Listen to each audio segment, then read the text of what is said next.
po jako akawuwo.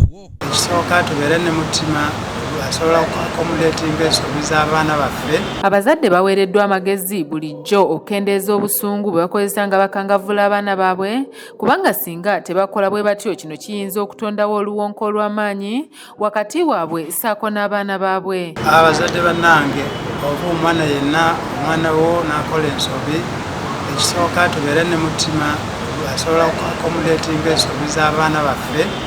Abaana bakola ensobi mpitirivu naye tubeere ne mutima tubeere nga tusonyiwa abaana baffe tubeere ne tubakansolinga. Amagezi gano gabaweereddwa omu ku bazadde ng'ono yabuliddwako omwana we ategerekese nga Okoth Leonard oluvannyuma lw'okukwatibwa banne ku ssomero gy'abadde asoma ng'abba ssente zaabwe ku ntandikwa y'omwezi guno, ekintu ekyamuleetedde entiisa era ng'ono yasibyemu ebyanguwa n'atoloka ku ssomero nga n'okutuusa kati tewali amanyi mayitire ge. Bangambe yona ku ssomero nti omwana yatutte ssente za munne ate bamaze kumufuna ne bamuliza ssente ezo naye ne mugamba awandike statement lwaki yatutte ssente ezo era yawandise statement.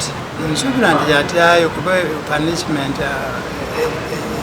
ebizibu byakoze ndowooza yatyamu ng'abazadde bonna omwana wo yakomawo nti yatutte ssente za munne tusobola okumusanyuka. Bw'abadde awayamu ne bannamawulire ekitaye w'omwana ono eyabuze aliko by'annyonnyodde ku nsonga eno era n'abaaka amagezi gawa bazadde banne. Yawandise statement, amaze kuwandika statement ndowooza yatidde kuba ezibu eyakoze aleeta suspension.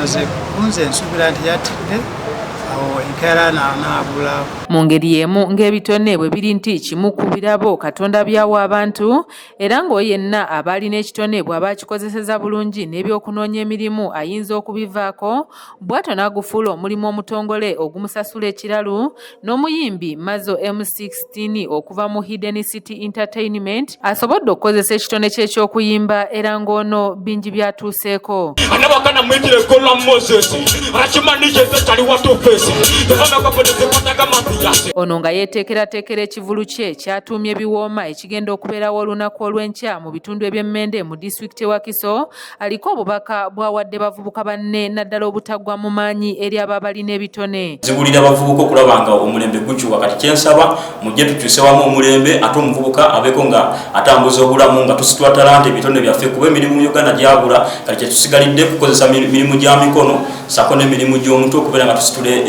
enkulaakulana mu bitundu byaffe tuwagire abaana baffe tukulaakulane nga tuyita mu bitone byaffe. Ono mu kivulu kino awerekeddwako abantu ab'enjawulo omuli abakozi ba ABS Television, abayimbi ab'enjawulo ssaako bannakatemba.